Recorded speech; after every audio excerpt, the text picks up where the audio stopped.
This is my Porch Pirate project. It's designed to spray silly string at the package thief and to play an alarm when the package is opened.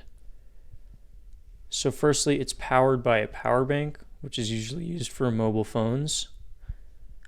The way it senses that the package is being opened is through the use of a photoresistor. And then the way the package is armed is with an IR receiver, and an IR remote is used to send the signal. One of the deterrents is this buzzer, and it plays an alarm when the package is opened. And then the servo motor turns to press on the nozzle on the silly string so that it can spray it up at the package thief. Alright, now let's see it in action.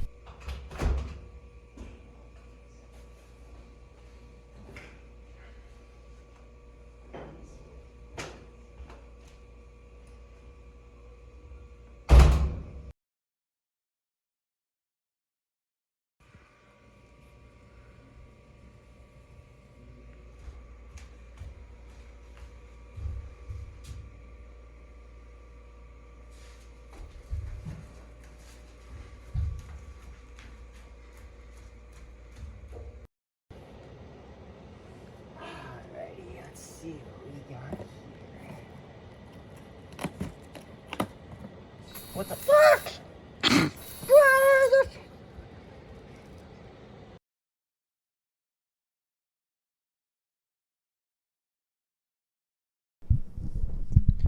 So first let's take a look at our wiring diagram. On this side of the Arduino, we have our servo motor connected to the 5-volt output pin as well as ground. Then we have the breadboard, which everything else is connected to, powered by the 3.5 volt pin. And then finally the photoresistor is connected to the A0 pin, which allows the Arduino to read its analog data. Next, on this side of the Arduino, we have the IR receiver unit connected to digital pin 3. Then we have the servo motor connected to digital pin 9. And finally we have the buzzer connected to digital pin 11. It should be noted that all of these devices are connected to digital pins that have pulse width modulation. Now taking a look at the breadboard, we can see that the IR receiver is there at the end, connected to positive and negative as well as the other wire leading to digital pin 3. Then we have the buzzer in the middle, which has one wire going to negative, which leads to ground, and the other wire leading to digital pin 11, where it gets its power and information on what frequency to buzz at. Finally, we have the photoresistor, which has one wire leading to positive, so it has current running through it. Then before it reaches negative, it has a wire leading to the A0 pin to allow the Arduino to read its data. Finally, leading it to ground is a 10 kilo ohm shunt resistor. Now before we look at the actual code, let's look at a flowchart which shows the basis for how the code runs. Firstly, we only perform an action if we have received a command from the IR remote. Once we receive a command, then the command is decoded into a number. The numbers we are concerned with are 69 and 71. If 71 is pressed, the device is not armed, and so the motor goes to 0 degrees and the buzzer plays nothing. If 69 is pressed, the device is armed and begins reading the data from the photoresistor. If the value is over 100, the servo motor goes to 30 degrees and the buzzer alternates playing 2 notes.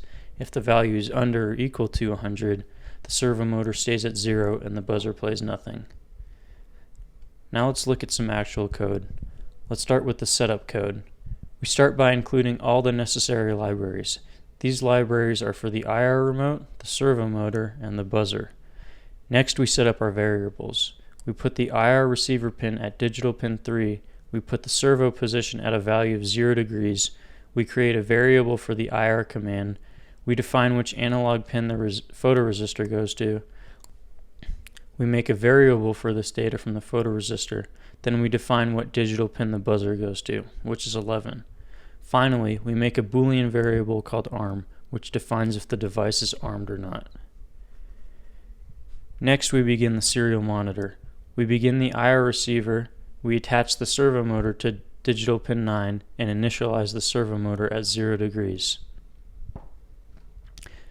Now for the loop code. We start with an if statement that only allows the Arduino to perform an action if it receives a command from the IR remote. If it receives a command, it sets that decoded command equal to the IR command variable. Next, we have two if statements involving this command. If the command is equal to 69, which means the power button has been pressed, then arm is set to true. If the command is equal to 71, which means the function/stop button has been pressed, then arm is set to false.